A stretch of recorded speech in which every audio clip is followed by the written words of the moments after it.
Let me just set this up or something.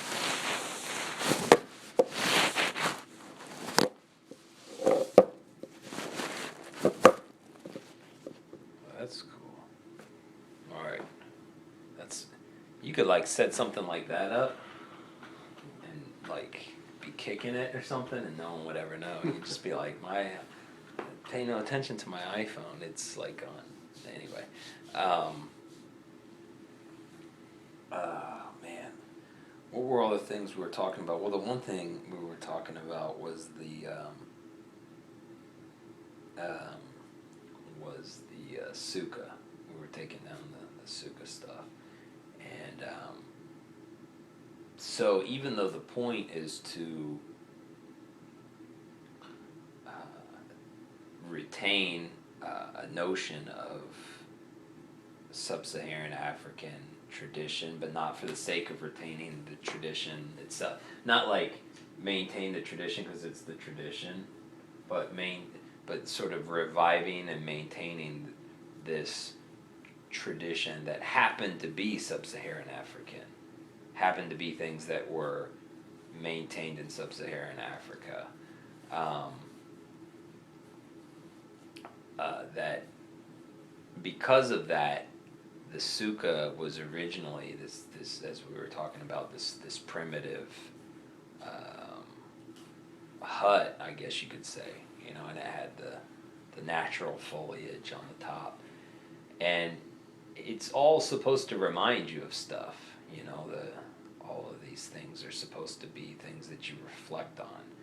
So the most obvious meaning of that is that in the wilderness, the children of Israel dwelled in Sukkot, So that's the most obvious thing. So someone could say, we'll do this then because that's a reminder of the miracle of liberation or whatever. But at the same time, it's a very primitive thing. It's a very primitive construction, and at the same time, it's also impermanent. So it's also reminding you of the impermanence of life, or of anything in life, So there's all these layers to it, and one of the layers is that it was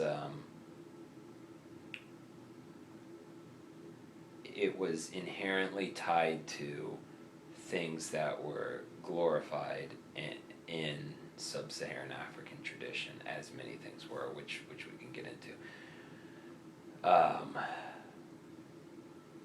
But what I wanted to shoot forward towards was the idea that we were dealing with that Suka. That Suka is somewhat prefab, like it's the poles, and it's not like you just go out and get the stuff. You can for the roof. You can't, that's fine. But it's saying, okay, for whatever practical reason you want to have a already somewhat easy to assemble.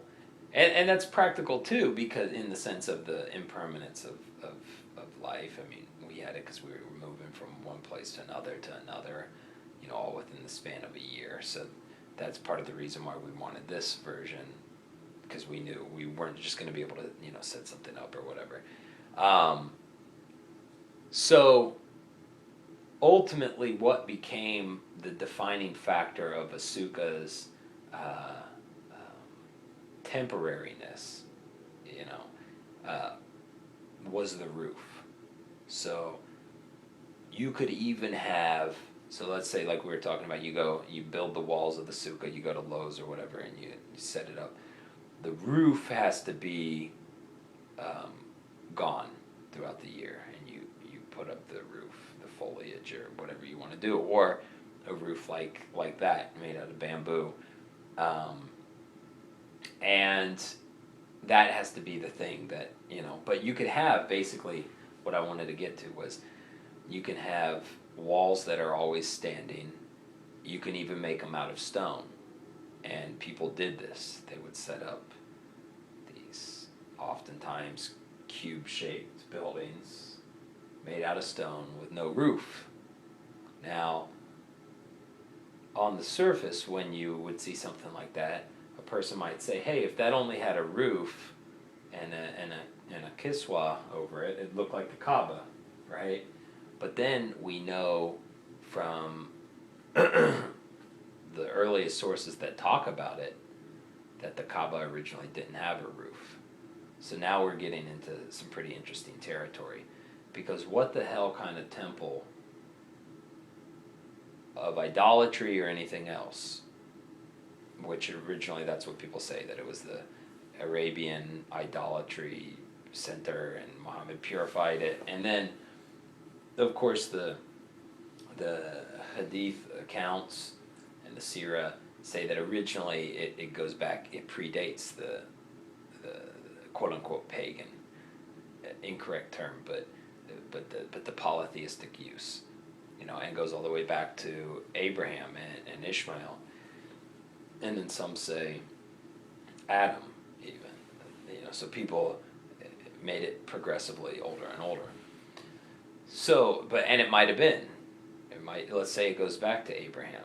So, if we know that originally it didn't have a roof, and the assertion is that Abraham made it, why would Abraham make a temple without a roof? Well, in the Torah itself, it says that Abraham followed the mitzvot and the Torahs, meaning the implication is that it's the written forms, written manifestations of Torah, and oral manifestations of Torah. So the rabbis got into that, and they're like, he followed the written and the oral Torah. Okay, but I think even more, it means any expression of Torah. When you study Midrash, it's studying Torah. Any expression of truth, he followed according to the written Torah itself, and he followed the mitzvot. But there was no written Torah yet. So this tells us a number of important things. One, Abraham's understanding of the mitzvot, and thus the Torah's understanding, because the Torah is what's telling us this. The written Torah is what's telling us this. Understanding of the mitzvot was that there was some way to ascertain the mitzvot naturalistically. Because how did he know them? How did he follow? Did God just dictate 613 rules to him and say one day this is going to be written down? Now that's almost getting into Christian territory, where Christians say Abraham believed in Jesus as the Son of God because God revealed it to him. Like where you're pretty much in la la land at that point, when you're saying, no, Abraham, to follow the mitzvot, would have had to have understood the mitzvot as something that could be grasped without a written Torah.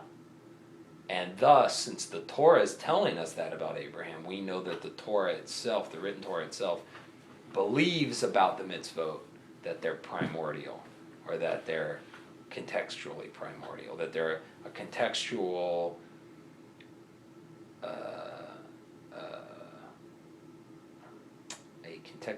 law, a regulating of the truth in our human context of civilization.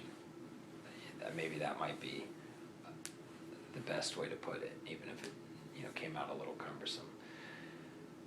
So okay, I'm going to jump back to why the no roof. So the Surah says that it had no roof, and that if this goes back to Abraham, then we know from the Torah that it would make sense that even before the children of Israel were dwelling in Sukkot, if Abraham was following the mitzvot of God, and there was no written Torah, there was no dwelling in the Sukkot in the wilderness, there was still the mitzvah of Sukkot before the dwelling in the Sukkot in the wilderness. So primordially, there was still the mitzvah of having this temporary housing. Now I'm going to say temporary temple even, because in Palestinian Jewry in late antiquity, so after the diaspora began, after the beginning of the Galut, we start seeing Jewish communities in the Levant treating the Suka at Sukkot as a temple, and as a microcosmic temple is the term used. So mikdash mi'at. So a microcosmic temple. So it's the temple in microcosm. It's everything the temple was before it was destroyed, but just relative to this holiday. And so what they would do in the Levant, in the Palestinian Jewish communities and up in Syria and so on, is they would circumambulate the Sukkah on the Chag Sukkot, and they would do it 7 times, counterclockwise. And then they'd go in, pray, and you know, eat, whatever, you know. So, this is all on the eve of Muhammad's activity. And for some reason, nobody's connected these dots. Maybe it's because we have more information now in this age, and now it's easier to connect the dots because we have all this information coming together. Before, you'd have to devote your life to connecting even one of these, you know, pictures together. And now the information's there, just waiting to be discovered and have this detective work done. There's a book called The Historian as Detective, and it's essays on how historiography should be approached, and really that's a good characterization, because historiography is detective work. You know, you're taking evidence and you're piecing together probable scenarios based on the evidence, hopefully not based on preconceived notions or suspicions, or, you know, sometimes you can follow the suspicion and see if the evidence takes you, if you were right. And sometimes if you're a good detective, if you're following the suspicion and the evidence says something else, then you got to be willing to discard that and move on in a different direction. But unfortunately, a lot of police detectives don't do that, and they'll go after the same guy because they've invested so much time into one theory, into trying to pin something on a certain suspect, that they can't, their egos won't let them just start from scratch and say, we got it all wrong, we got to start over. You know, same way with religious histories. People devote their whole lives to believing this Surah account of Muhammad is history, this gospel account of Jesus is history, that if it turns out, if the evidence starts disproving that, then they don't want to let go of that and say, well, we really have to start from scratch. And that's where the historical Jesus research now is, where people are coming to realize that there are some things we can say for almost certain about Jesus, but those things are very, very few in number. You know, we can say that he existed almost certainly, and there are reasons why, and we can say that he was almost certainly crucified on the charge of sedition against the Roman state. Those are the few things we can say for almost certain, and there are methodological reasons for that. Because first of all, if somebody had the idea of a Messiah figure, the last thing in the world they would make up about him is that he was crucified. So that means that had to have been so widely known, so widely attested, that there was no way the Christians could, and the proto-Christians could discard it. They had to accept it and reframe it as messianic. There's just no way they would have ever, I mean, this is the guy who's supposed to beat Rome. You're not going to make up that Rome killed him and that he came back to life and disappeared into heaven. That doesn't do it, you know. So only if the crucifixion at least had to have happened, then, you know, those are some of the few things that we know for sure. So the same with Muhammad now. The thing is, people talk about Muhammad did this. Everybody does it. Muslims do it, Jews do it, everybody else say, Muhammad did this, Muhammad hated Jews, Muhammad, you know, had sex with a 9-year-old, Muhammad did. Thing is, we know almost nothing about Muhammad, just virtually nothing about him. We know that what's compiled in the Qur'ans that we have today, because we have several early Qur'ans, and they're all very close to one another. They're all different in some minor ways, in thousands of minor ways, but they're all roughly the same story. I mean, even more than roughly. They're all very close with just some minor wording changes, which means one thing. It means there was no divine hand reaching out of heaven preventing people from transcribing things wrong, like people believe. And the Cairo standard version that's used in Qur'ans that people have today is not even the oldest. The older forms of it, the Samarkand Codex and so on, have significant differences. But in terms of wording, nothing major. Nothing that different. The same thing with the Dead Sea Scrolls version of the Torah and the Masoretic text. There are thousands of little differences, but it's nothing big. It's not like Ishmael is the son instead of Isaac or something, as someone might propose. So from the 1,000-year-old Torah to a 2,000-year-old Torah, not that big of differences, but some differences because that's life. That's what happens. People record things a little differently, whether they mean to or not. And the same thing with the Qur'ans, even though people don't want to believe that because they want to believe it was different this time. This time God stopped any transcribing wrong from happening, even though we know that's not the case, because even from Hadith accounts, Uthman ordered all of the variant editions to be rounded up and burned. So we know God didn't stop those manuscripts until the time of Uthman's caliphate. So there goes that theory that somehow God protected the transcribing of the Quran. Because remember, people are using the argument from the Quran that the Quran couldn't have been written down wrong. But this is tautological thinking. You can't say, I read in this document that it can't be written down wrong. How do you know?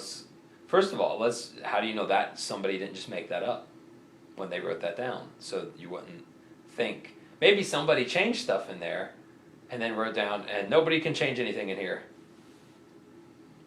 I mean, it could happen, It'd be a clever thing to do. And certainly that seems to be what the transcribers of the Book of Revelation do too. If anybody subtracts even a word from here, if anybody adds a word from here, blah, blah, blah, blah, there's like this curse. But it seems to be that that's a curse being put on by the author, because the author of Revelation knows that people do shit like that. So he puts that curse on there. The Quran really doesn't seem to be saying that, because we have to remember the Quran wasn't written in the time of Muhammad. It was, unless we're talking about Ali transcribing it, and which this is a secret Quran that Ali kept from the Ummah because he was so incensed at their much shorter Quran compiled by Uthman. So he kept it from them according to Shia tradition.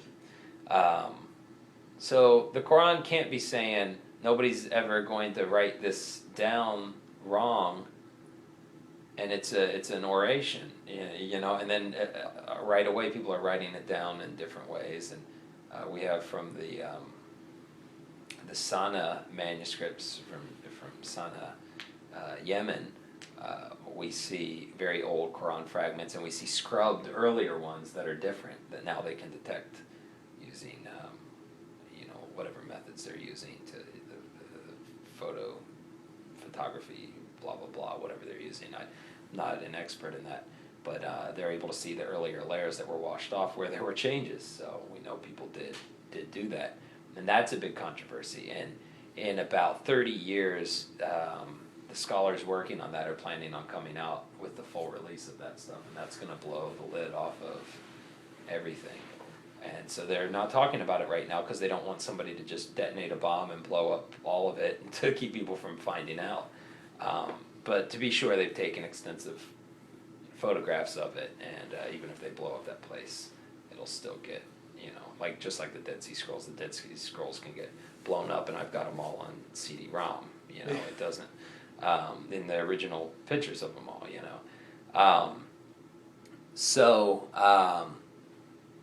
It doesn't seem to be what the Quran is doing. But what I'm getting at is, in that little tangent about the Quran, is that what we do know about the historical Muhammad is mostly from the Quran. And the Quran makes a point of not saying a lot about Muhammad. And what it does say about him, it says he's not that important. He's just he's just delivering a message to the nations that's already been delivered, that's now being delivered to the Arabs, and that it's a consistent universal message, and that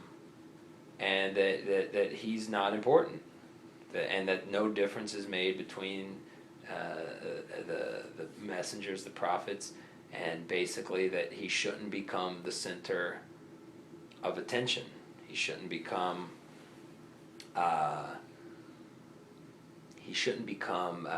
the star of the show, which he's become. So there's this beautiful young lady in Egypt who's taken off all her clothes recently, and she's an art student and nude model, and she liked apparently, the idea of there being nude models in art classes, as I do too. It's very fun to draw and paint naked people, especially if they're really pretty, and and you're looking at them and you're kind of energetically turned on, and that energy's coming out, but you're not like pervy turned on, and and then their movements start to change, how they pose themselves starts to change, and you've kind of got this thing going on, and it comes out in what you're, and it's not that they're naked just so you can generate that energy, but they're also naked just because the human body is easier to grasp when it's naked. They're also naked because the human body is fucking beautiful naked. There's no shame in it being naked. You don't have to, it's art class. You're supposed to appreciate the beauty of the naked body. So this girl, she never insulted Muhammad, but she doesn't believe that there's such thing as Allah. She says, I'm an atheist. I don't believe that there's Allah. And a lot of people in her country haven't given her a lot of reason to believe it. When people are telling you in the name of Allah, you have to not be allowed to do this, this, and this, and this, and this, that you don't see any reason why you shouldn't be allowed to do. Or even being naked. Every species on the earth can be naked, and the same God that created them is going to be very angry if you take off your clothes, and it seems a little weird. So, in spite of that, nobody said, hey, we're going to kill you. You don't believe in Allah. You're insulting Allah. But if she would have said, even if she would have said, I don't believe there was a Muhammad, I think he's a fairy tale. I don't think he existed. You're making it up, Or if she would have drawn a picture of Muhammad, oh no, here come the hatchet attacks in Europe and so on, First of all, she wouldn't have been drawing. It's the same reason why there's a Curb Your Enthusiasm episode, and Larry David accidentally splashes, it's a hilarious episode, he accidentally splashes pee on a picture of Jesus hanging up in a thing, and then the Christians think that Jesus is crying because it's genius, but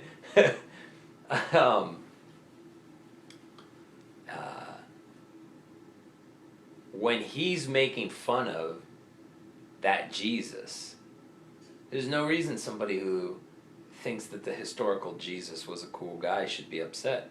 Because he's not talking about the historical Jesus. He's talking about the mythological Jesus. And that's hilarious. Because the mythological Jesus needs to have its card pulled and needs to be made fun of. And that's why everybody says, oh, you'll make baby Jesus cry if you do that. Why? Because baby Jesus is the most mythological Jesus of them all, with the Christmas season and everything. And so there's a book, Lies My Teacher Told Me. Oh, yeah. Great book. I might have a copy here you can borrow if I do. Have you read it? No, but yeah. When I was in 7th grade, my world history teacher was super big on that book. He told us all to read it when we were in 7th grade. That's awesome. One idea I had was to be like a high school history teacher, and that would have been a cool idea, and have people read that. And I don't know if you don't really have that much leeway over what you have people do, but in that book they bring up the point. about how in school people make these horrible jokes about Helen Keller. We all grow up and none of us hate blind people or deaf people. Maybe I'm okay. I'm sure there are people who do, but a lot of people have either laughed at a Helen Keller joke or told a Helen Keller joke or both, and they're not bad people. And at the time, as a kid, they thought it was funny. Why did they think it was funny? It's not funny to make fun of, But the reason why, the author says, is because we have something innate in our ability to detect lies. We have a bullshit detector. That when we're being lied to and we can't really prove it and we're lied to persistently enough, we're going to mock what we're being lied to about. So kids are routinely lied to about Helen Keller. We're told in the Newt Gingrich neocon fashion that the story of Helen Keller is the story of the American dream. That if Helen Keller could accomplish all that she accomplished, being born with all the odds stacked against her, then any one of you can achieve anything in this great nation. That's how they sold it to me. In reality, Helen Keller came from an extremely wealthy family. She was a prolific communist writer, and she explained numerous times very openly that her case argued for communism and against capitalism because her ability to achieve what she had achieved and overcome those things was something that only she could have done in her privileged sociological setting because of her father, because of the money, and that the fact that there were people who would never have had access to the miracle worker, really just shows how fortunate the rich are that someone even at her disadvantage could rise above it because of the wealth she was born into, through nothing she did to merit that wealth, just the luck of the draw. And conversely, had she been born into a poor family, people would have thought of her as this mumbling idiot who couldn't say anything, who couldn't see anything, who couldn't tell, and that beauty within her mind that was locked away, and that prison of not being educated would never have been set free. So therefore she argued, in her prolific communist writings, for communism. And we're told the exact opposite story in school. We're told of the mythological Helen Keller, not the historical Helen Keller, of which we know a tremendous amount about.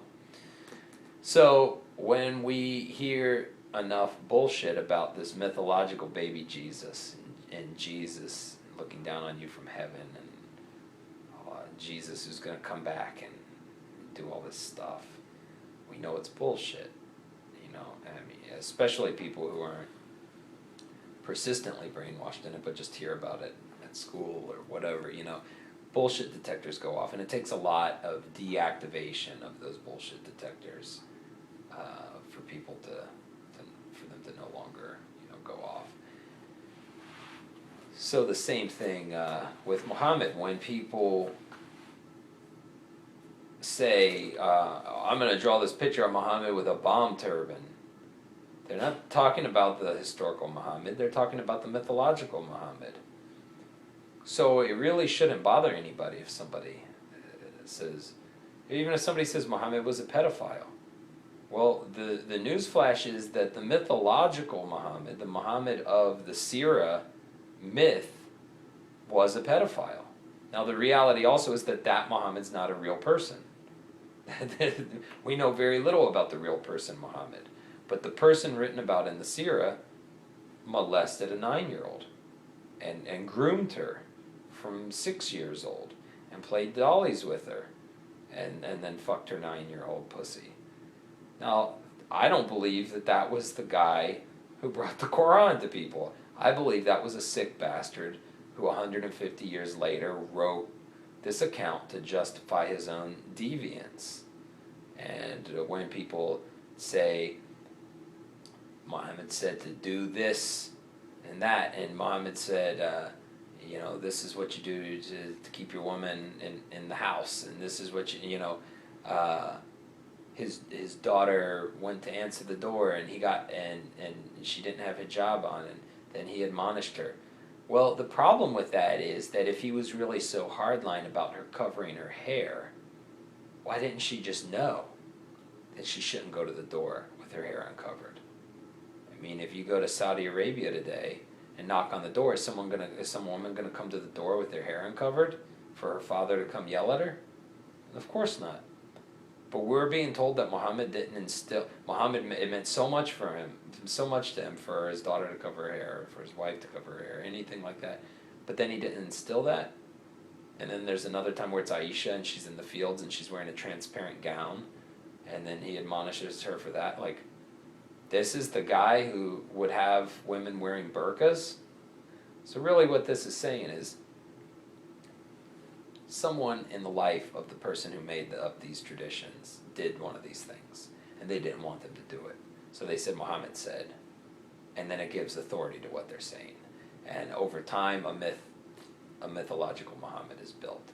That is a composite figure drawn of the imagination of all of these theologians and heads of state and so on that have used him to bludgeon people with. And all we know about Muhammad really is what is said in some of the earliest third-party sources that predate any actual physical Qur'an that we have, and in the Qur'an itself. I think these are our best sources. And possibly the Constitution of Medina, which is preserved in some form in the Surah account. Might be a little tampered with, but probably is treated a little more reverently than the rest of the Surah account, because people would have said, oh yeah, the Constitution of Medina. The Constitution of Medina, which also calls Muhammad's followers and the Jews of Medina an ummatan wahidan, one ummah, one nation, not two. And ummah itself is a Jewish word, it's a Hebrew word. As is Medina. Israel's called Medina Israel. It doesn't mean city. It means state. So people refer to this place only once Muhammad goes there as Medina. Before it was Yathrib. So then it's Medina, the state. And the people there were the ummah, one ummah, ummatan wahidan. And this is exactly, in fact, even in Jewish prayers, even just the notion of a goy echad, a single one nation. So, goy kodesh, a holy nation, goy echad. So this isn't any. What's marvelous is that this is maintaining evidence that the historian, as a detective, can analyze and say the real guy that we're looking for isn't this guy at all. It's not this Muhammad in the Sirah. It's a guy with the same name who lived about the same time as this guy. But it turns out the real Muhammad that we're looking for believed that his followers and Jews of this, Medina, were one nation. It's a very different Muhammad than a guy who says, pull down the pants of every boy who looks like he might have reached puberty and see if he has any pubes. And if he's of the Banu Qurayza, the Jewish tribe, we're going to chop his head off in the marketplace. And does that with 900 people. Now we don't have any historical evidence of that Muhammad. The historical evidence is of a guy who's saying his followers and Jews are one nation. Now, it just so happens that the historical Muhammad happens to be a more likable guy. The other Muhammad, so it's interesting, and I'm tying our two things together, and you'll see where I'm going with this. But it's interesting that this girl, she, let's say she doesn't like Muhammad, she doesn't like she doesn't like the mythological fabricated Muhammad. She doesn't know anything about the historical Muhammad. She's not a detective. You have to be a detective to find out anything about the historical Muhammad or the historical Jesus. There's a lot of reasons not to like the mythological Jesus or mythological Muhammad. But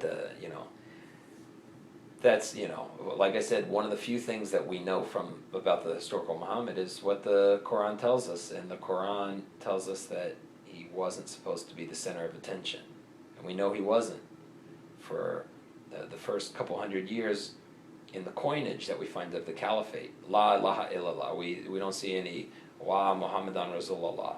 No, he's not important on that level. It's only later that comes into play, that he becomes as Anne-Marie Schimmel says, and Muhammad is his messenger, he becomes the borders of the new emerging religion of Islam with a capital I. And he really does. He becomes the borders, or the belief in this mythological Muhammad and this centrality. Now, we've already hit on the Kaaba as a Suka, and I could go more into that, but I want to say something else about the Samiri, about the Dajjal in the Qur'an.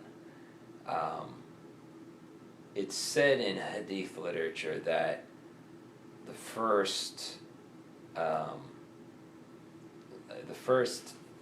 ayat of Surah Al-Kahf, Surah 18, the Surah of the Cave, chapter 18 of the Qur'an, are a protection and a way of identifying the Dajjal, the Antichrist in the Islamic narration. Now, if we look at them, can you go get that big, thick Qur'an that you were looking at in the other room?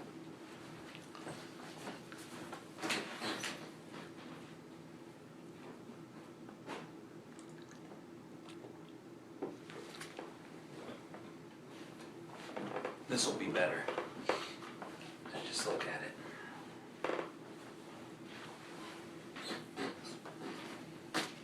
Alright, so.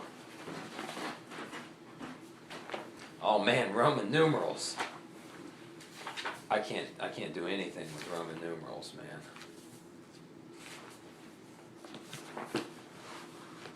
Oh yeah, this is I can't tell nothing. Oh, look at all that dirt. Look at all that dust.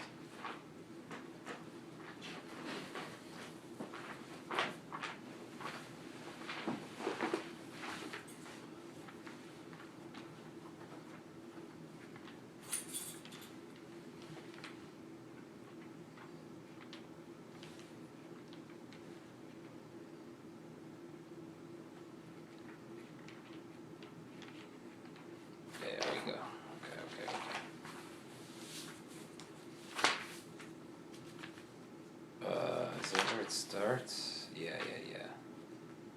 Oh, well, right at the beginning of it, he gives a summary. Section 1. Warning against the belief that God has taken a son. So the hadith on this matter says that the beginning of the first 10 ayat helps us identify who the Dajjal is. In the name of God, the compassionate, the merciful. Bismillahirrahmanirrahim. All praise is God's, who sent down upon his servant the book and has not caused in it any crookedness. Now it says in here in parentheses the Quran. It doesn't say the Quran in Arabic. It says the book. So I'm not going to read stuff that's in the parentheses that they add in, because this is really commentary that's not being, there's no disclaimer that says we're adding this in. So it says, all praise is God's, who sent down upon his servant the book and has not caused in it any crookedness. Straight, that he might warn of a severe punishment from him and give glad tidings unto the believers who do good, that there is for them a goodly reward, wherein to abide therein forever in that reward. And he may warn those who say, God has taken unto him a son. They have no knowledge of this, nor did their fathers. Grievous is the word that comes out of their mouths. They speak nothing but a lie. So maybe that you will worry yourself with grief after them, if they believe not in this revelation.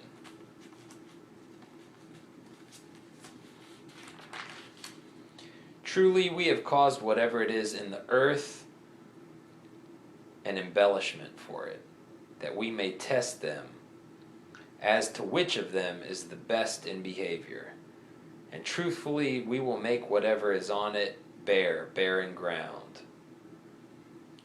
Or do you think that the people of the cave and the inscribed tablet were of our signs wonderful? When they sought refuge, the youths unto the cave then said, O our Lord, grant us mercy from unto you, and provide for us in our affairs a right course. So on the surface, the first obvious thing is, in identifying the Dajjal, this tells us it's got something to do with Christianity. It's all about Christianity. The people of the cave were part of an old story about these folks who went into a cave at Ephesus. They were proto-Christians, early followers of Jesus. They go into the cave. They're being persecuted for liking Jesus by Rome. They go in, they meditate, they've got this dog with them, as the Qur'an says, and even though people would later come to think dogs are haram, and here these guys, it says they're believers, they've got a dog with them, you know. And they go in, they meditate, they go into some sort of suspended animation, they come out in what Hadith records in the Shia tradition to be 309 years. They come out, there's lengthy stories about this in Bahar al-Anwar. They meet their great-great-great-great-grandchildren, and, hey, we've heard about you guys, you know, you guys went to this cave and disappeared and, you know, blah, blah, blah. And they meet all these people, they look at the coins. When they went in, the coins said, Caesar is God. And when they come out, the coin said, Jesus is God. So, you know, this is the transformation that happens in 309 years. So this is what this is named after. This surah is named after their story. So right away, it's trying to tell us about this transformation that happened over 309 years, over the time of the anti-Roman revolt, the Jewish revolt against Rome in the late 60s to 70, and finally the burning of the temple and so on. Till later, after the Council of Nicaea, all of this, the state implementation of Christianity as a state religion in the Constantinian form, and so on and so forth. So it's drawing our attention to that. So, again, it says, there's no crookedness. Ayah 1. It's been sent down upon his servant. So, again, it's emphasizing the prophets as servants. There's no crookedness, no deviations. Straight, that he might warn of a severe punishment. And give, here's the key part. These are the clues. Give glad tidings to the believers who do good. So who are the believers? Believers. Think about this in the context of Christian theology. If Paul says who the believers are, the believers believe. They believe. That's all they have to do. In Romans, he debates against James in the Jamesian epistle. James is like, works, ma'asim tovim, good works, from which we get osim, where the term essenes comes from. And Paul says, belief in Jesus as the Son of God. That's a believer. You know. Here the believers are those who do good, and for them is thus a goodly reward. They do good, they get rewarded good. Why? Because it says before that these are God's servants. The servants do good, they get rewarded good. They abide in that good reward forever. And then thus there is a warning to those who say God's taken a son. So we know, this is supposed to tell us who the Dajjal is, who the earliest understanding of the Dajjal was in the Islamic narrations. And it's all about somebody who has something to do with that transformation of Christianity from the proto-Christian, pre-Christian idea of the people of the cave to what they found when they came out, where the coinage was now, instead of deifying Caesar, was deifying Jesus. Now, Jesus, the mythological Jesus, was the new Caesar, and someone easy to hate. If you were an original follower of Jesus, very easy to hate the mythological Jesus because he's got nothing to do with the guy that you knew. So he warns those who say God's taken unto him the Son. They have no knowledge of it. They don't know. How do they know? Their fathers didn't know. And they're speaking a grievous word. They speak nothing but a lie. So they have no knowledge of it. Neither did their fathers. They're speaking nothing but a lie. So somebody else told them that lie to tell them. So this person who's the Dajjal is someone who's a liar. So in the Dead Sea Scrolls, he's the Sheker, the liar. So maybe that you will worry yourself with grief after them if they believe not in this revelation. So this is something that was bearing heavily upon the heart of the orator.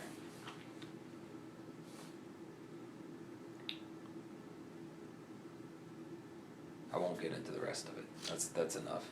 But so that tells us something about who the earliest understanding of the Dajjal was in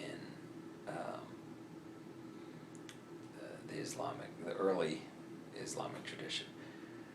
Now, I would argue that same individual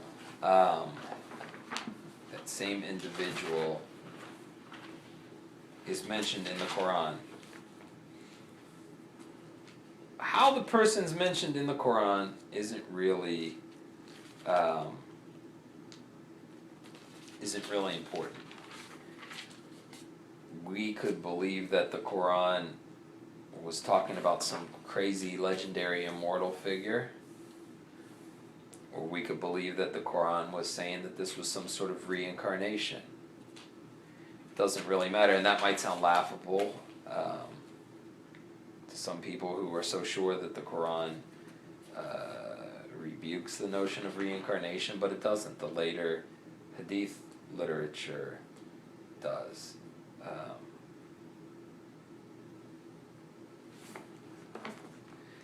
What I don't get is in the index they have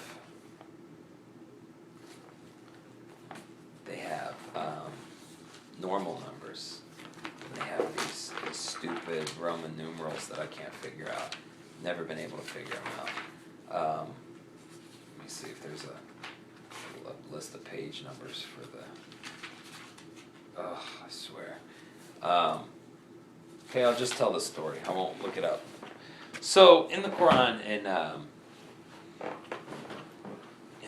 tells the story of Moses. He comes down from Mount Sinai, and goes and grabs Aaron by the beard when he sees that people have reverted to idolatry. But now they're not worshiping a Egyptian god. They're worshiping a Sumerian calf, golden calf, which is what they worshipped in Samaria. Now, it blames the individual. It says, the guy who was responsible for this wasn't Aaron, in fact, and this is confirmed by Midrash as well. It's less clear in just the straightforward written Torah, but the rabbis go on to explain the exact same stuff that the Qur'an's explaining. So he says, "Oh, son of my mother, I didn't do this. It's not my fault. They were, I was forced. They were going to kill me, blah, blah, blah." And basically, the blame is put on this Samiri.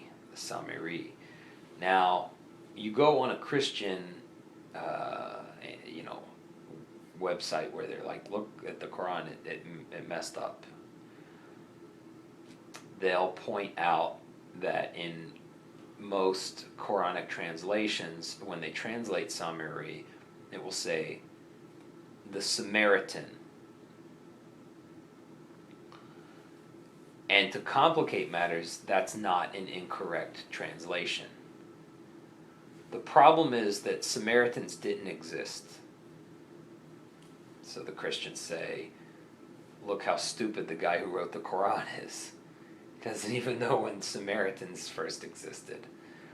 So then you got Muslims who will be like, well, how do we know that the Jews did not just lie to us about when the Samaritans, basically, if there's a conflict, if something seems to be wrong in the Quran, it must be because the Jews changed the Torah or something, knowing that the Quran would come and say something different, or something, like the devil putting the dinosaur bones deep inside the earth to make us believe that the earth is more than 6,000 years old, or 5,772. It's just, as Obama used to say when he seemed a lot cooler when he was running, it's silly season. Silly season politics, silly season religion, when people do stuff like that. The Samiri can just as easily mean the Sumerian, but it also is used for a Samaritan. But there doesn't seem to be any connection between the Sumerians and the Samaritans as groups. There is, if we go all the way back, Samaria is said to, in some Midrashic traditions, is even traced to Shem. And Samaria is pronounced Shemer in Sumerian, actually. So, it would seem that the Torah was saying that this guy Shem, that he was like the founder of Samaria. And it was saying names of people that people would have known. So when people say, look, we can find Abraham and Sarah in the Hindu tradition, that's not coincidental. The Torah is using names and making plays on names and, double entendres in a non-sexual way, that people would, and sometimes in a sexual way, that were clever. They were puns sometimes the names, sometimes the repetition of stuff. The way things are phrased in the Hebrew, it's sort of a pun. So Aaron, son of my mother, and so then along comes the Samiri. Moses goes and gets, you're responsible for this, and he says, I saw something that you didn't see, that the people didn't see. Basically, I took this dirt from your footsteps, and some people say it was from Gabriel's footsteps, or people have all these elaborations on this, but basically he tried this flattery, like no, basically I took the dirt and I put it in there with it, so there's like some of you in there, and this was basically the implication is he was saying what I was trying to do was use existing beliefs in idolatry to turn them towards you, to make them like more devoted towards you, because you were losing them, Moses. They wanted to go back to idolatry. That they were weak of faith. So I was basically so if we pay attention to what he's saying, it's remarkably clever. If we don't just cruise through it, and just actually, if we think about what's he actually saying to Moses, it's incredibly clever. He's playing a real psychological game with him, and it doesn't work. Moses gets really pissed off, and they start fighting, presumably. Now, it says in the Quran that he wasn't able to touch him. He says, surely it's been given to you in this world to say no touching. And the way that this is phrased is just a slight variation. It's the same root as la talmis, or talmis, I'm not sure. La talmis, which is a name of a plant in Arabic, and it's a type of a plant that when you touch it, it's like a Venus flytrap. A Venus flytrap responds, but this responds in a Tai Chi way. It yields and then comes back. Isn't that something? So it's using the same root and the same name of the name of this plant is no touching, you know, and it's the exact same phrasing of it in the Quran. It's been given to you in this world to say no touching, touch me not. I think that's how the La Talmus plant is translated usually as touch me not, touch me nots or whatever, you know. They that you touch them and they'll yield, and then they'll come back. Now this can tell us a couple of things. It could tell us Moses killed him and he came back to life somehow. But the touch me not seems to indicate that this guy was so advanced at his martial arts that Moses is just like clobbering away at him, and this guy's just, just not gonna happen. Whoever this guy was, he knew his stuff, and he probably had some connection to Samaria. He probably came not from Egypt. We got to remember the story of the Exodus. We could go on about that, but they weren't wandering in the so-called Sinai Peninsula for 40 years, for God's sakes. And as we've talked about, and as the documentary on the real location of Mount Sinai indicates, the Second Temple era belief in the location of Mount Sinai was not in the Sinai Peninsula. This was a Christian belief. It got its name from Christians, and there's some fortune teller and all this. It's a ridiculous story to how people started believing that. It's inconceivable that even the worst driver in the world could get lost for 40 years in the Sinai Peninsula. It's just not that big of a space. There's just no way. So they encountered a guy. There's a play on words here, because the Quran does these plays on words too. It did this play on words with saying, using the name of this plant from the region that this was going on in. So it's doing this pun and saying this guy was like this plant, So Moses says, it's been given to you in this world to say no touching, but surely for you there is a deadline, and also means promise that will not fail, meaning that eventually you're going to meet your match. Eventually you're going to get touched. You're going to get killed. So there's a notion that this guy had an inordinate lifespan. There's a promise, a deadline. Like, you've been surviving for this long, but there is a deadline for you. But perhaps the Quran meant that he was reincarnating. And now I'm gonna tie this back full circle real quick. I don't want to go into all the specifics about this, but in a nutshell, the Surah Al-Kahf stuff is pinning the Dajjal identity on Paul. It's saying Paul's the guy. The earliest Hadith narrations describe what the church historians describe Paul as: blind in the right eye, having a problem with how he walked, etc.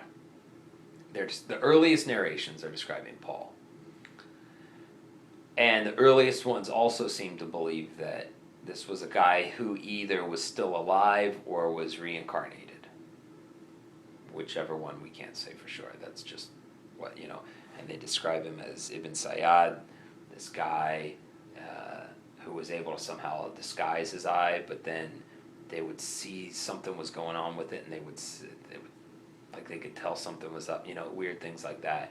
He was on this like playground, with these kids, and Muhammad goes over, and Omar goes over, and Omar sees him and wants to kill him, and Muhammad's very upset that he's around kids, and they have some words.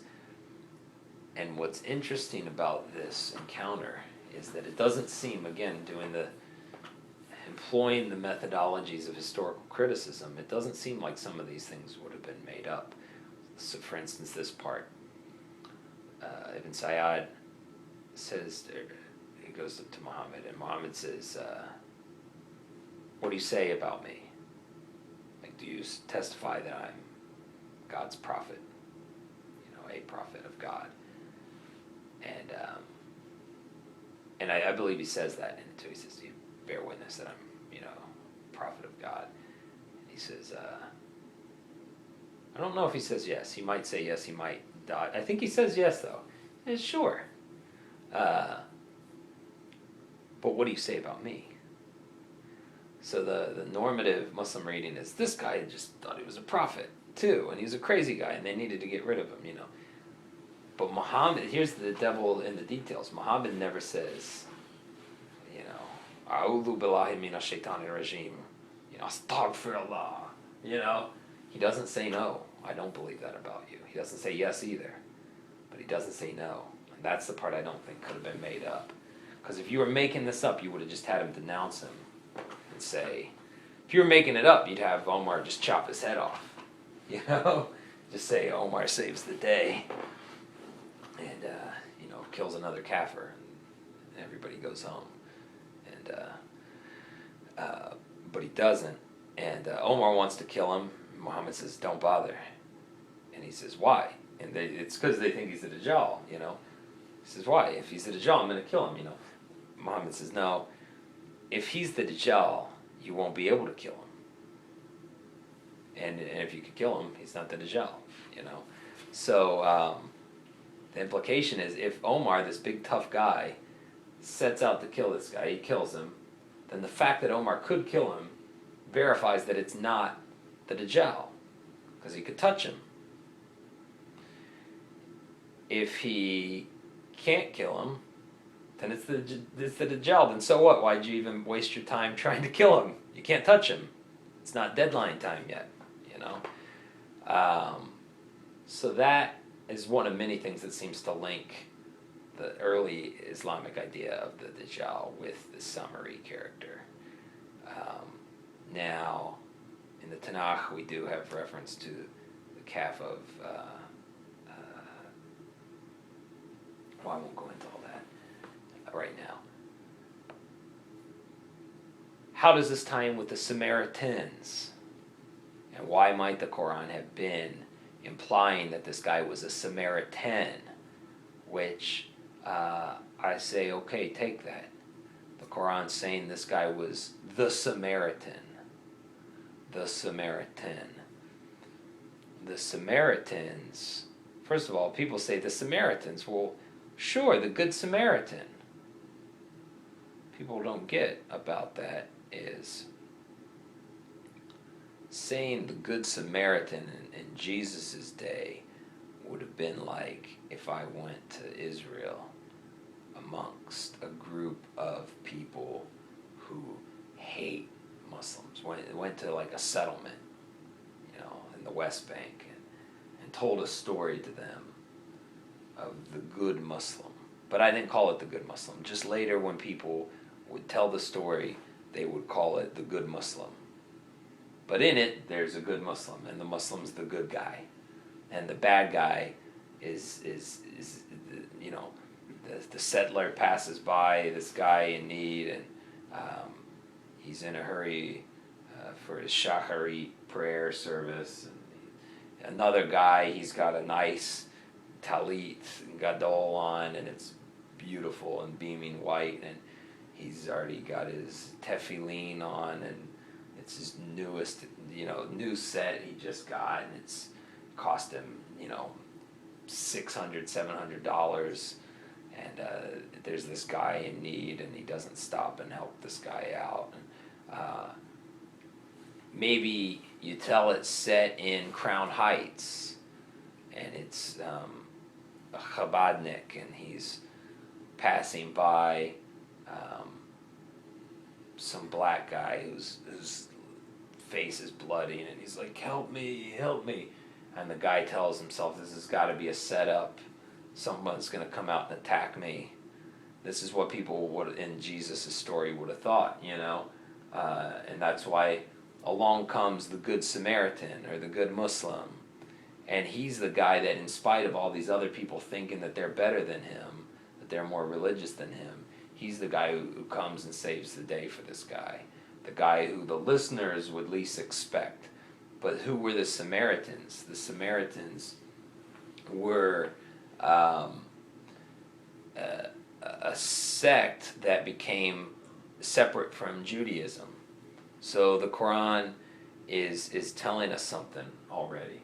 It was a sect that emerged as they would argue, the northern tribes and so on.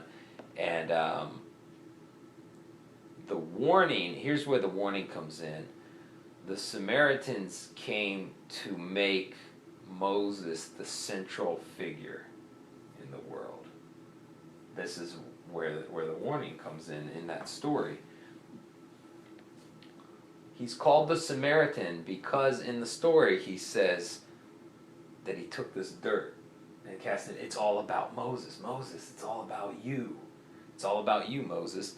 And he's trying to sell Moses on Samaritanism. He's trying to create the cult of Samaritanism. So for the Samaritans, Moses is the prophet. When Samaritans talk about the prophet, they're talking about Moses. The same way that when most Muslims talk about the prophet, they mean Muhammad. Even though nobody ever said the prophet and meant Muhammad, or any one prophet in the earliest days of Muhammad's community. They would say the prophet Noah, the prophet anybody, the prophet Muhammad, but nobody said the prophet and you just knew they meant Muhammad. This story was a warning that there's this guy, whether a guy who dies and comes back to life in a reincarnation, or whether this persistent mischief maker of some sort, whether an archetype or whether an immortal or whatever, and he keeps coming around and screwing everything up. He tried to do it with Moses. It didn't work because Moses took and had all this guy's followers killed and said, nope, that we're purging this right from the get-go. So it didn't work until Samaritanism. And then it worked with Samaritans. And with Jesus' followers, it works with Paul, and thus you refer to the first 10 ayat of Surah Al-Kahf to identify who this character was. And we're told this warning that, we're given this warning that the followers of Muhammad shouldn't then follow in the footsteps and be deceived in the way that the Samiri deceived people. But that's ultimately what's happened, so much so that Patricia Crone and Michael Cook incorrectly believed that Muhammad was a Samaritan. They wrote in Haggarism. Their first 3 chapters were brilliant. Their teacher, John Wansborough, reviewed the first 3 chapters, and he said, this is great. After that, by chapter 5, they go into some tangent, and they've since disavowed some of these conclusions, and the book's not in circulation anymore because they don't agree with them. But the worst, I think, was the belief that Muhammad was a Samaritan, and I think there's absolutely no evidence for that, for a lot of reasons. I think it shows an immature understanding of Samaritan theology. I've done quite a bit of studying on the Samaritans. I have the Samaritans version of the Torah. I think you really have to dig into the Samaritans and find out who they are to know, rather than to just say, oh, well, Muslims pray towards a different direction than Jerusalem, and so do the Samaritans, and yet in so many ways they're similar to Jews, so therefore Muslims must have been a variation of Samaritanism. It's just a very sort of silly hypothesis, and they don't even come close to proving it. But far from that, the Quran has anti-Samaritan polemic in it. It's right here, and they don't confront that. So I guess that's all kind of tied together. I think that's everywhere I wanted to go with it. With that said, does anything occur to you to trip out on and bounce off of? What do you say about the people of the cave? mean, so this was a story that predated the Qur'an. Yeah, for right? sure. The actual, was this just completely just an allegorical story, or was it alluding to an actual group of people? And is the 300, that seems like an odd number, 309 years. It seems like it's something specific. Yeah. Hold your thought. Don't lose it, because you were going to jump in, but hold on real quick. I don't want to say whether I think it's true or whether I think it's allegorical. I want to say, and that's only because the tape's running. So one could infer from that maybe I think something really weird, but I don't want to say that I think something weird or that I don't. I would be just as reticent to disavow it being something really weird as I would be to just openly say that I think it's something weird. Because, for instance, in Philo's day in the 1st century CE, he says that there were no Jews who believed that and Philo's a Jewish philosopher, that he said there were no Jews who believed that the Torah was a literal historical account, but instead it was understood as allegory. And now, today, that would be, in Orthodox circles, every Jew that Philo knew in all of North Africa, and I'm certain he knew quite a few in Judea, would have been viewed as a heretic, So I don't want to, and of course most Jews, today hold to at least partially allegorical views of the Torah.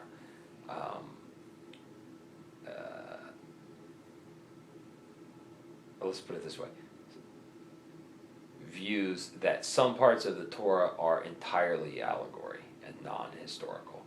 Most Jews today hold that view without feeling that contradicts anything at all.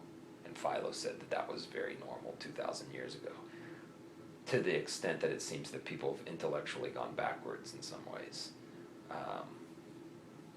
People seem more forward-thinking 2,000 years ago in some cases than in some communities today.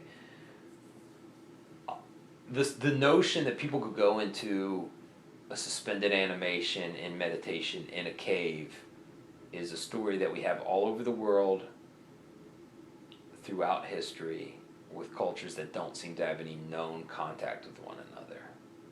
Why they have that story is something that the listener can conclude. You could conclude that it's archetypally explaining something on an allegorical level that we've all decided as societies to explain, or you could conclude that at some level people are able to suspend animation through breath control and meditation, and that it's possible, and that these weren't just people running from Rome, but what made them different from people who got killed by Rome was that they were these elevated yogis who were able to do something like that, and of course there's stories throughout India and all over Asia of there being people who've been sitting in caves for thousands of years meditating, and people with force fields around them, and you can't get near them, and all sorts of stuff, and it's not really for us to openly declare those to be true or untrue, but they're persistent stories from all over the world, and we have that story here. And how, whatever the Qur'an's purpose, there's definitely an allegorical level that we've already discussed to it. But there seems to be that the Qur'an is believing that this is a literal story. And I think the interesting thing is that if that doesn't fit with a person's reasoning, then they have the latitude to say, I think it's just all allegorical, and that's fine, But it seems to me that the Qur'an believes that it's a literal story, and so it includes it. You hear those people out there? So, there's a lot of stories it could decide to not include, but it includes this one. And I think it also includes it because it illustrates something. Because this well-known story also, most importantly for the Quran, illustrates the transformation of the deification of a man who we all recognize as a false god to the deification of Jesus. So it's trying to make the listener, the Christian listener, think. Isn't that ironic? And it's using a story that they already believed. And it's using a story that apparently it's accepting as well. Yeah. Oh, man. I don't remember what I was going to say. Yeah, I was worried you'd forget it. What else? How many people was it that went into the cave? That's a good question. What was it, 3? Does it specifically number them? I think it even says that people confuse the number. And some say it's this many and the dog. That's right. And some that's people it says true knowledge is with God. And there are different hadiths about it though that do number it. That say specific. So the Quran also doesn't say the number of years. It says some people say it's this many, some people say it's this many. Say true knowledge is with God, and it leaves it. But in Bahar al-Anwar, when it talks about this, it says it's 309. 309 is the right answer. See, that makes me wonder though that if that's just a clue, like to look to to like a very specific group of people or exact number of years to really pinpoint. Yeah, I think that's interesting because what we can see around that time, too. Now that I'm doing this work on the sects in the Jewish sects in Arabia in late antiquity, is you start to see the emergence of what we call El-Khazitism around that time too. So that's really interesting. And El-Khazitism is indistinguishable from the Quran. It was a type of mostly Arabian Judaism that, like most Jewish communities, didn't refer to itself as Judaism, but it was from the Jewish milieu, and it was Jewish. And it came from a diaspora group called Oseans, who the church historians say were Jews, and said that they held to an allegorical interpretation of the Torah, said that they rejected Christianity. And El-Khazai, they said, was an Osean prophet. That's how they record it. And what's interesting is Mani of the Manichaeanism, for the first 24 years of his life, was raised as an El-Khazite. He was an El-Khazite Jew from an El-Khazite Jewish family, 24 years. Manichaeanism, in many ways, was extremely cool. And what people don't know is that was a huge world religion that was squashed in part by the Caliphate. It was an enormous religion. It was, throughout Asia. I'm sure you might be aware of that. It was just a vast, largely edifying religion. What had happened is Mani basically turned El-Khazitism in his efforts to make it more universalistic. It lost all substance, and it became more New Agey than an actual path one could follow, towards, I'll leave it at that. Now, what's interesting is the term for Manichaeans was not Manichaeans, just like the term for El-Khazite wasn't El-Khazite. It's just what we call them. Manichaeans were called, in ancient Persian, they were called Zandak. Now, in the Quran, we don't see this word, but in early Hadith literature, we see the word Zindiq. So you'll still hear Wahhabis talk about the Zindiqeen and the the heretics. They'll use the term for heretics. So there's a famous hadith, I think it's attributed to Imam Shafi, I think, offhand. And he says, let me think.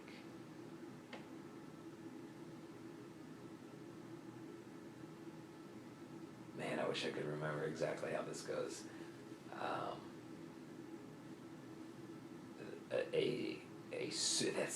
That's it.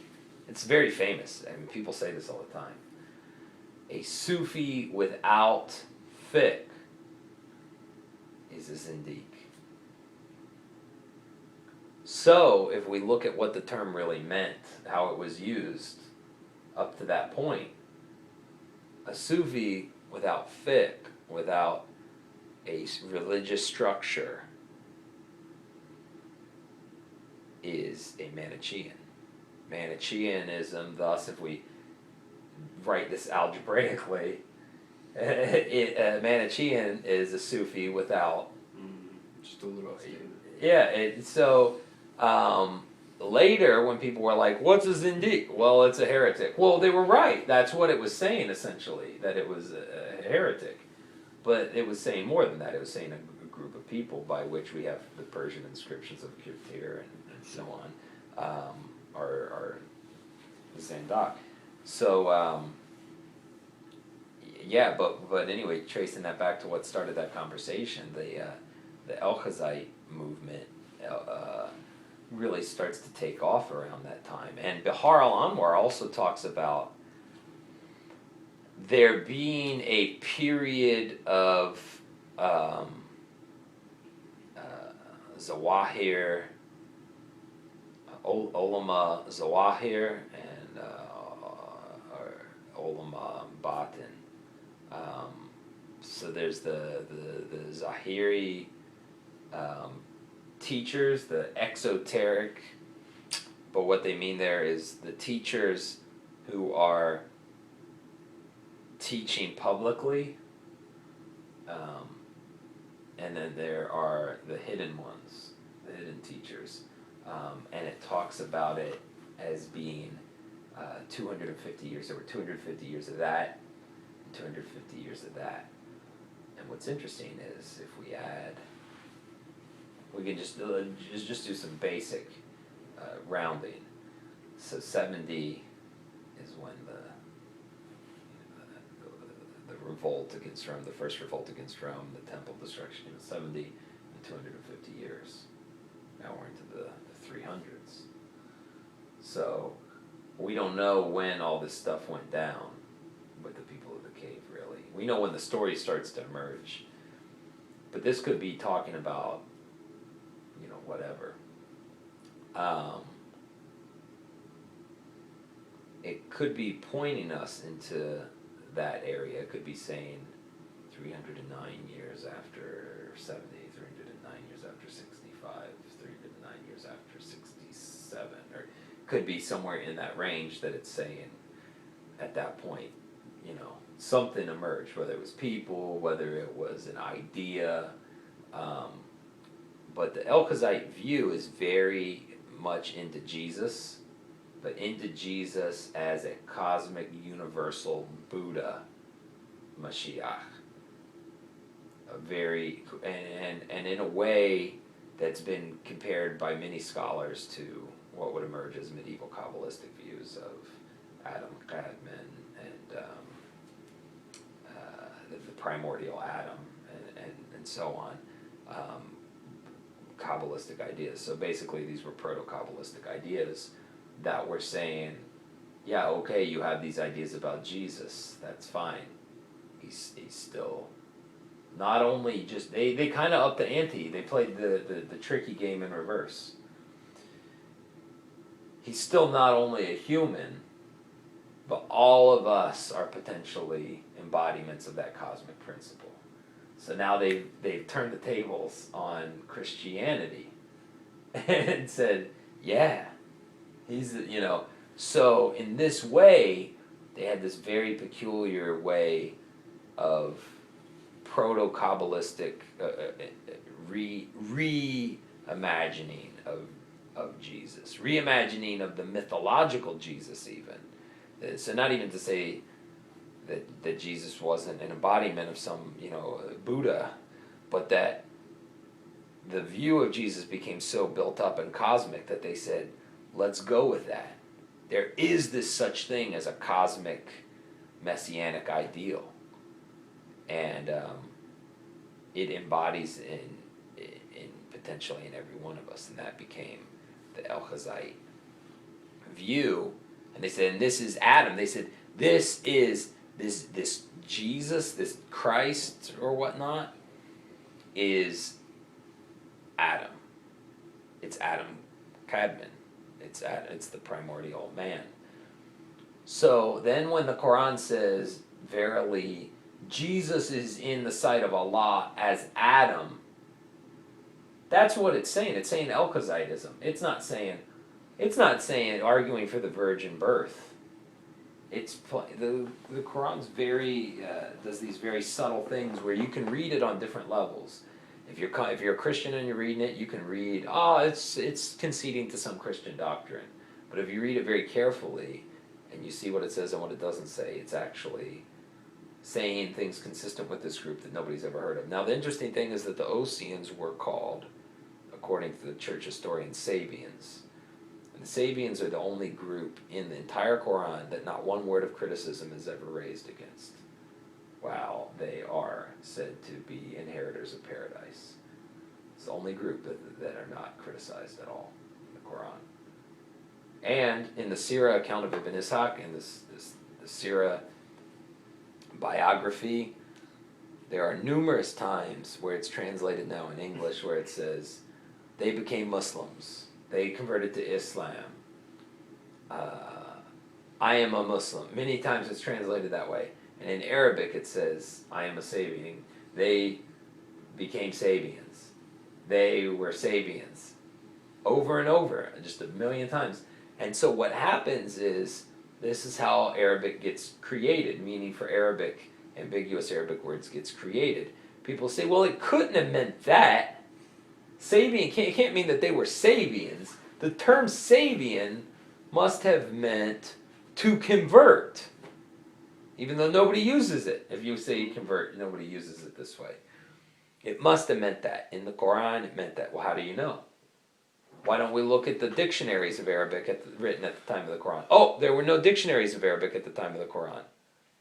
Why don't we look at the other books that we have copies of that existed before the Quran written in Arabic? We don't have any because they didn't exist. We have 200 words that have survived in Arabic from before the Quran was written. So really what we see is that the Quran was some transitionary language that became Arabic. It was an Arabic dialect, but it became Fusha Arabic. And people gave meanings to words that they didn't know, and they made those meanings conform to later theologies. Even if it was beating your wife, even if it was killing those who don't believe in Allah.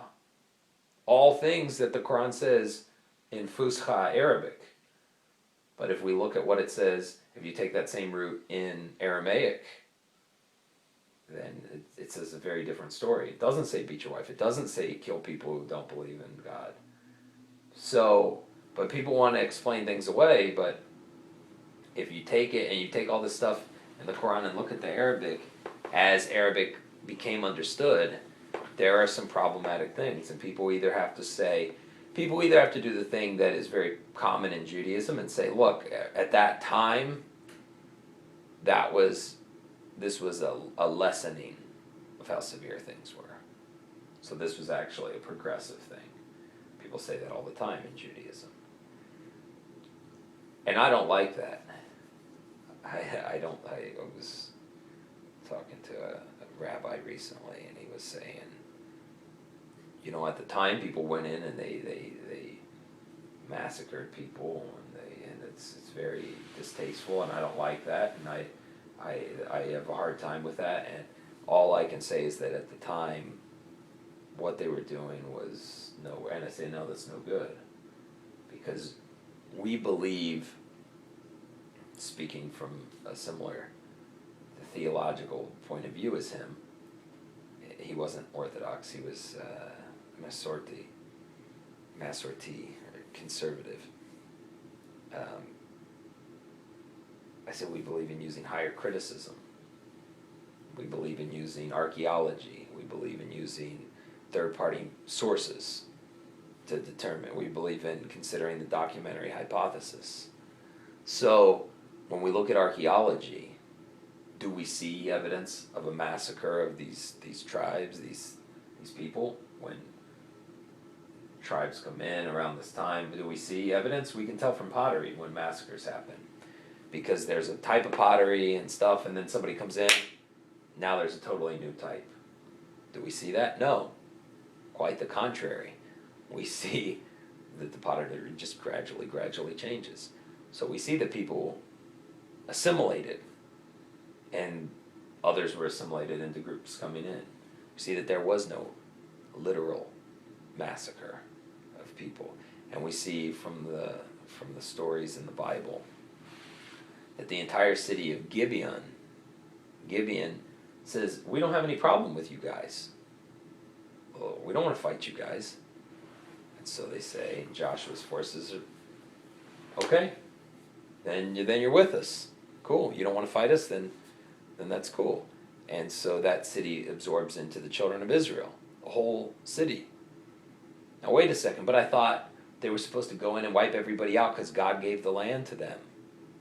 So what that's telling us, what archaeology is telling us, and what that example from the Bible is giving us, tells us is that the people that they were fighting were people attacking them, who were saying, we don't like outsiders. A reoccurring theme in the Torah is that the bad guys don't like outsiders.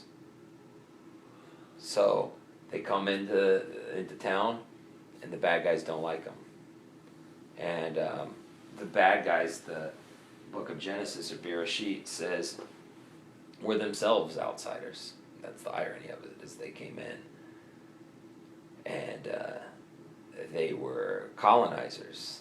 They came in and were colonizers, and now some people want to come back, and they just weren't allowed to come back. And so they fought, and then they overwhelmed the... But so you have all the time with the spies sneaking Joshua's spies in, and all of that. Every time somebody helped the children of Israel, they were spared, whether it was a whole city or whether it was a prostitute and her family. Everybody's spared. You know, if they were willing to not fight, then they were spared. So what that really emphasizes to us is just how many people fought the children of Israel just for coming through. That's what that really tells us, not that they were, So, he agreed. He agreed with that.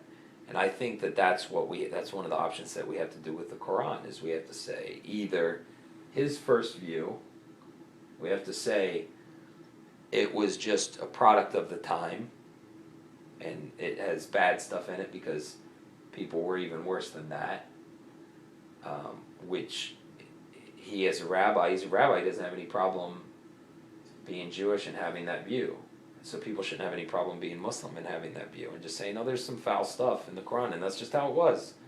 And it was a lessening of that foulness. Or people have to say what I said and what convinced him. Let's look at what all the evidence says, what the third party stuff says. And does it really say, does it really lead us to that conclusion? Or maybe should we reinterpret the text in light of this other evidence, archaeological evidence, third-party evidence? Should we then go back to the text and say, what this might really mean is something that actually doesn't sound so bad? If we reinterpret the Quran in the context of the Aramaic milieu, of languages, the lingua franca of the educated at the time, might the Aramaic be telling us something that doesn't sound quite so foul? Do you think about what you were going to say? I don't think so.